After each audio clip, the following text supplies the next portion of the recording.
कैसे हो मेरे दोस्तों? I hope all of you are very today we are discuss about the some important topic of thermodynamics, जैसे कि extensive property, intensive property, state function, variable function. इन सबको क्या बोला जाता है? क्योंकि उनके बेसिस पे एमसीक्यूज आते हैं जिसको हमें देखना है। इसके बाद हमें हीट और वर्क के बारे में पढ़ना है, वो टाइम के हिसाब से देखेंगे। लेकिन आज जो देखने वाले हैं बहुत ही बेहतरीन इंटरेस्टिंग टॉपिक है। First of all, Bhavesh Patel succession tuition में आपका स्वागत। आज हमारी जो शुरुआत होने वाली है एक्सटेंसिव प्रॉपर्टी और इंटेंसिव प्रॉपर्टीज़ के बारे में है। किसी भी चीज़ होती है तो उनकी प्रॉपर्टीज़ तो होती है। जैसे कहीं पे मेडिसिन लेने जाते हो, खाने का लेने जाते हो, तो उसमें प्रॉपर्टीज़ लिखी हुई होती है कि उसकी कौन सी प्रॉपर्टीज़ है, कौन सी अच्छी बात है। तो जैसे ही एक्सटेंसिव प्रॉपर्टी और इंटेंसिव प्रॉपर्टी, हमने बहुत कुछ प्रॉपर्टीज़ के बारे में पढ़ना है, लेकिन कुछ ऐसी प्रॉपर्टीज़ है जिसके बारे में हमें उनको सेपरेट करना है कि कौन सी एक्सटेंसिव है, कौन सी इंटेंसिव है। एक्सटेंसिव प्रॉपर्टी उनको बोला जाता है which property to depend upon amount of the system substance, amount of the system, amount of substance. Depend, amount of substance depend होता है, जो अमाउंट ऑफ सब्सटेंस पे डिपेंडेड हो, जैसे कि साइज एंड शेप पे डिपेंडेड। अमाउंट ऑफ सब्सटेंस पे depended हो, अमाउंट ऑफ सब्सटेंस वो होता है कि मैटर का कुछ ना कुछ मास हो, उसकी कितनी अमाउंट ली है उस पर डिपेंड करता है, उसको बोला जाता है एक्सटेंसिव प्रॉपर्टी। और intensive property does not depend on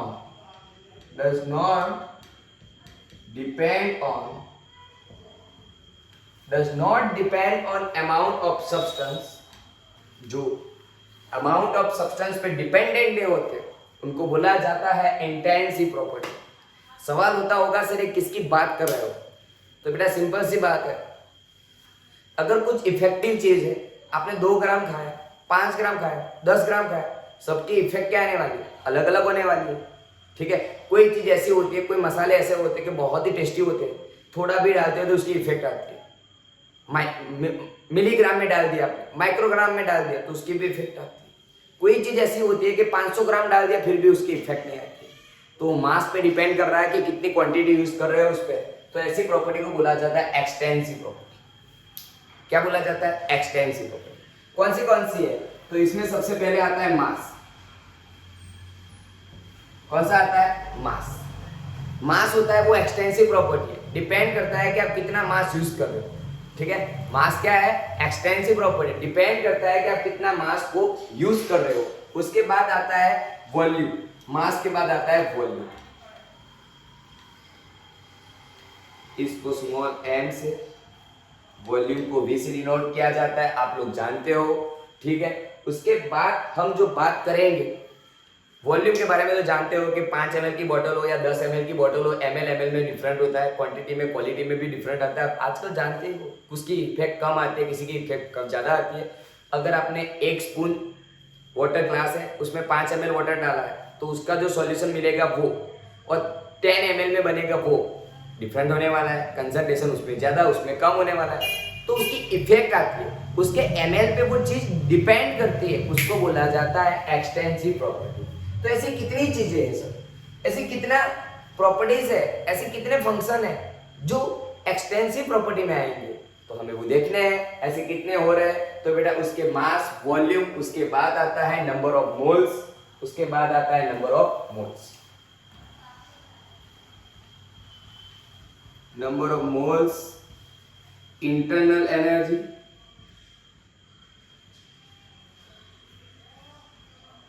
जिसको डेल्टा U बोला जाता है, फिर एंथैल्पी,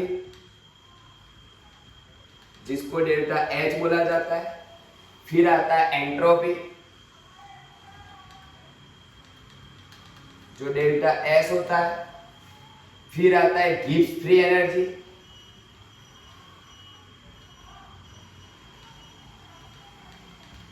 जिसको डेल्टा G बोला जाता है। ये सारे एक्सटेंसिव प्रॉपर्टी है जो उस पे किस पे डिपेंड कर रही है? मास पे। कितना मास ले रहे हो उस पर डिपेंड कर रहे हैं। ठीक है, तो याद रखना heat capacity,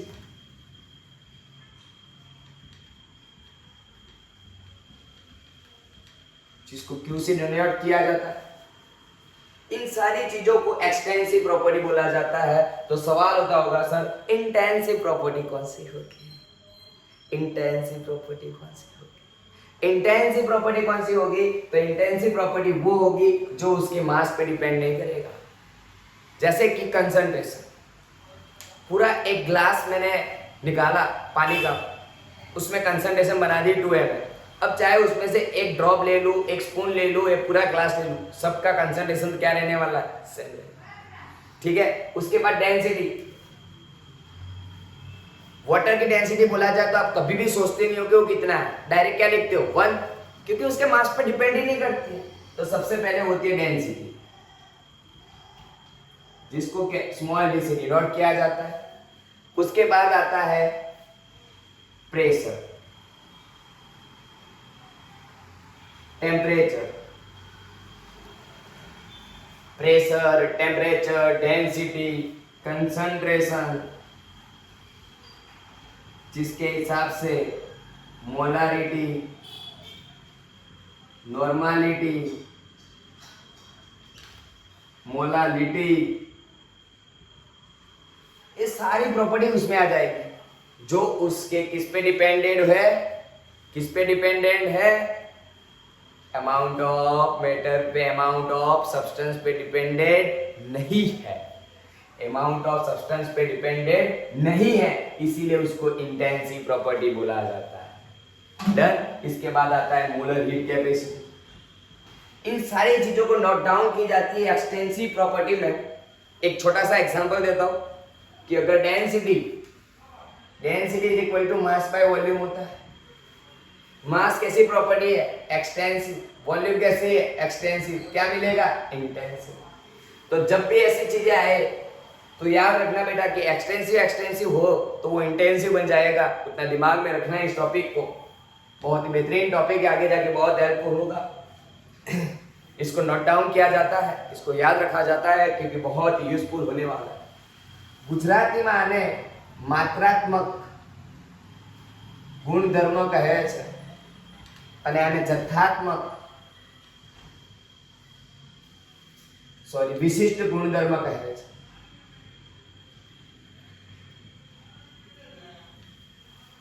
extensive and intensive property से वो जाना जाता है। My dear friends, I hope all of you are clear in this topic.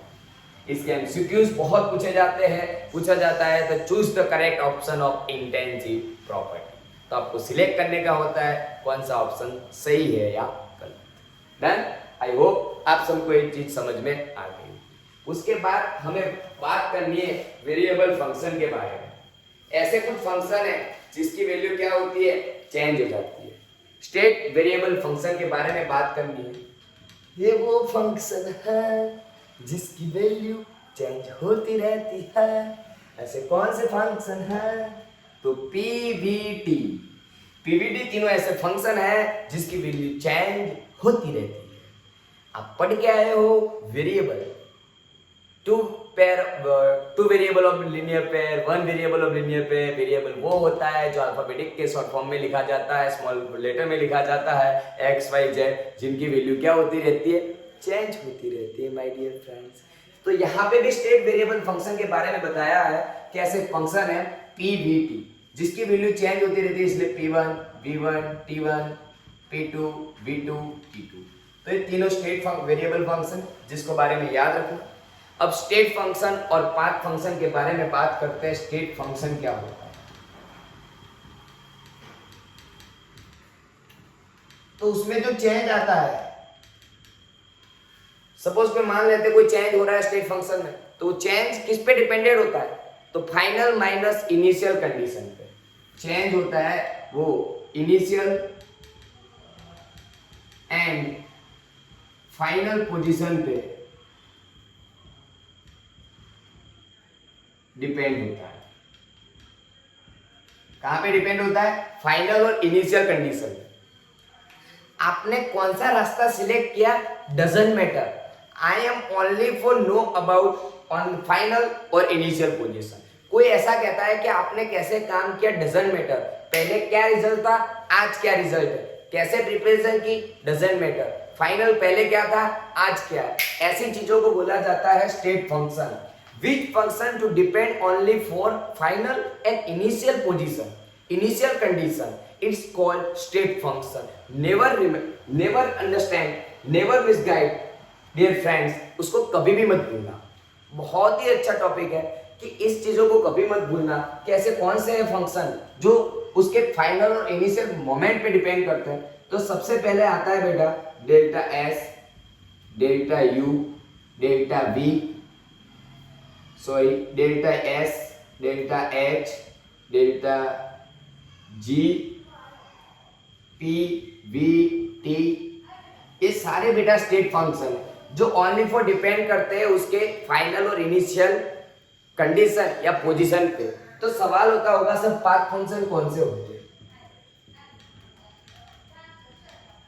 Path function कौन से होंगे? तो ऐसे दो ही फंक्शन है जो Q और W, जो मैंने पहले बताया था, इसको बोला जाता है हीट और इसको बोला जाता है वर्क।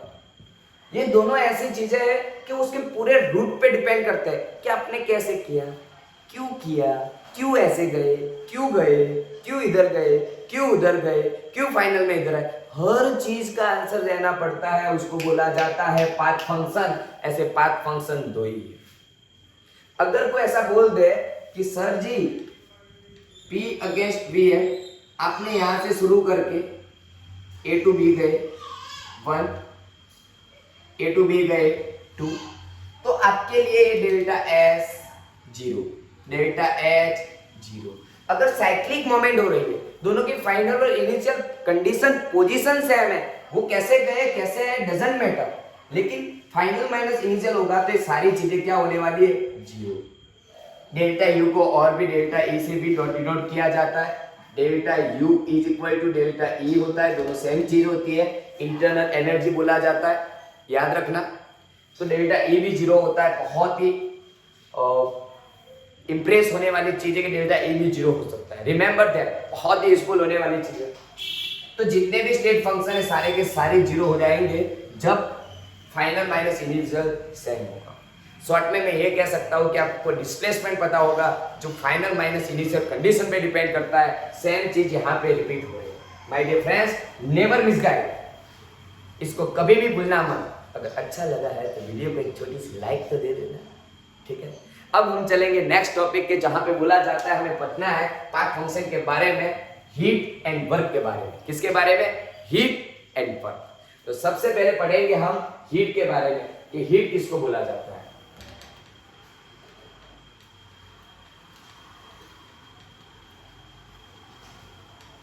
हीट वो होती है जिसमें एनर्जी का ट्रांसफॉर्म होती है, जिसमें क्या हो रहा है, आपकी एनर्जी क्या होती है, ट्रांसफॉर्म होती है। Energy exchange between system and surrounding. जहां पे एनर्जी आपकी एक्सचेंज हो रही है उसी सिस्टम को क्या बोला जाता है, सिस्टम और सराउंडिंग में जो हीट चेंज होती है उसको बोला जाता है हीट। अब हीट दो टाइप से होती है, आपकी सिस्टम वर्क भी कर सकती है, सिस्टम अपनी हीट को रिलीज भी कर सकती है और सिस्टम पे हीट आ भी सकती है। तो हीट का सबसे पहला जो यूनिट होता है, unit of the heat joule होता है। क्या होता है? जूल। यूनिट हीट का जो बड़ा यूनिट होता है वो कैलोरी होता है, और कैलोरी का जूल में कन्वर्ट करना है तो 4.182 जूल होता है। इस चीज को नोट डाउन करना, याद रखना माय डियर फ्रेंड्स, बहुत ही यूजफुल है, आगे जाके काम आएगा। कई बार किलो कैलोरी में एनर्जी दी गई होगी, किलो कैलोरी में होगी, किलो जूल मोल में होगी, डिफरेंट टाइप से आपकी एनर्जी होगी, ठीक है। तो यहाँ पे क्या होता है कि गैसियस स्टेट के लिए जब एनर्जी क्या होती रहती है, ट्रांसफॉर्म होती रहती है। क्या होती रहती है? ट्रांसफॉर्म। हीट के लिए एक फॉर्मूला ऐसे लिखी जाती है, C is equal to Q by delta T। इसको हीट से डिनोट किया जाता है C को, इसीलिए उसके दो और टाइप्स है, heat capacity, heat capacity of gaseous compound, specific heat specific heat capacity of gases compound. Specific heat capacity of gaseous compound के लिए जो स्पेसिफिक हीट होती है उसके बारे में पढ़ना है। तो स्पेसिफिक हीट कैपेसिटी क्या होती है? तो सबसे पहले उसको स्मॉल सी से डिनोट किया जाता है, Q upon m delta T इसकी फॉर्मूला है। तो specific heat capacity of gaseous compound, ठीक है। तो इसमें क्या होगा कि इसमें ये चीज होती है कि अगर आप आइसोथर्मल है, आइसोथर्मल होगा तो T delta T is equal to 0, therefore Q by 0, तो C आपका आएगा इनफाइनाइट। डन। अगर एडियाबेटिक प्रोसेस है तो Q is equal to 0, therefore C is equal to 0। तो जो C की वैल्यू मिलने वाली है, स्पेसिफिक हीट कैपेसिटी की जो वैल्यू मिलने वाली है वो 0 से लेके इनफाइनाइट तक की मिलेगी। अगर आपको सवाल होता होगा सर आइसोथर्मल और एडियाबेटिक के लिए तो बात कर ली, लेकिन सर जी अगर आइसोचोरिक और आइसोबैरिक के लिए क्या है? तो अगर आइसोचोरिक है उसका मीन्स कि वॉल्यूम कांस्टेंट है, वॉल्यूम डेल्टा V 0 आएगा तो वर्क डन 0 होगा। तो आपको ये मिलेगा CV is equal to Q into m delta T। अगर Q को मोमेंटम निकालूं तो इसको delta U is equal to m CV delta T से भी डिनोट किया जाता है। नोट डाउन कर लेना माय डियर फ्रेंड्स, नेवर, ये टॉपिक वापस नहीं आएगा, उसको कभी भूलना मत, नेवर फॉरगेट, कभी इसको भूल मत जाना, मिसगाइड मत कर लेना। आइसोबैरिक का मीन्स होता है P कांस्टेंट होता है, तो यहाँ पे आपका जो ये मिलेगा Cp मिलता है और Q upon m delta P होता है। अगर Q is equal to Cp m delta T तो उसको बोला जाता है delta H m Cp delta T से डिनोट किया जाता है। इस फॉर्मूला को याद रखना, बहुत ही यूजफुल होने वाली है। इस फॉर्मूला को बोला जाता है specific heat capacity. Similarly formula use की जाती है मोलर हीट कैपेसिटी के लिए। मोलर हीट कैपेसिटी के लिए किया जाता है, मोलर हीट कैपेसिटी में क्या होता है कि जो ये स्मॉल लेटर लिखा जाता है उसको कैपिटल C से डिनोट किया जाता है। किससे डिनोट किया जाता है? कैपिटल C से। तो C is equal to Q n delta D होता है। यहाँ पे मोल होता है और यहाँ पे मास होता है। मोल और मास का डिफरेंट है माय डियर फ्रेंड्स, याद रखना। अगर उसके लिए दोनों के लिए तो 0 और इनफाइनाइट आएगा। अगर आइसोचोरिक है तो ये आएगा आपका, तो Q is equal to n CV delta T, इसका means delta U n CV delta T होगा। और अगर आइसोबैरिक है तो उसके लिए Cp होगा और Q n डेल्टा T मिलेगा, तब जाके delta H is equal to n CV delta T। ये फॉर्मूलाज को आगे जाके यूज करना है, उसको लिख देना, नोट डाउन कर लेना, बहुत ही काम आने वाली है। अब मेरा जो नेक्स्ट वीडियो आएगा वो relation between molar heat capacity and specific heat capacity का आएगा, Cp और Cv के बारे में आएगा। तो माय डियर फ्रेंड्स रेडी रहना नेक्स्ट वीडियो के लिए। अगर वीडियो अच्छा लगा है तो लाइक, शेयर और सब्सक्राइब करना भूलना। My dear friends, thank you so much for connecting success and tuition.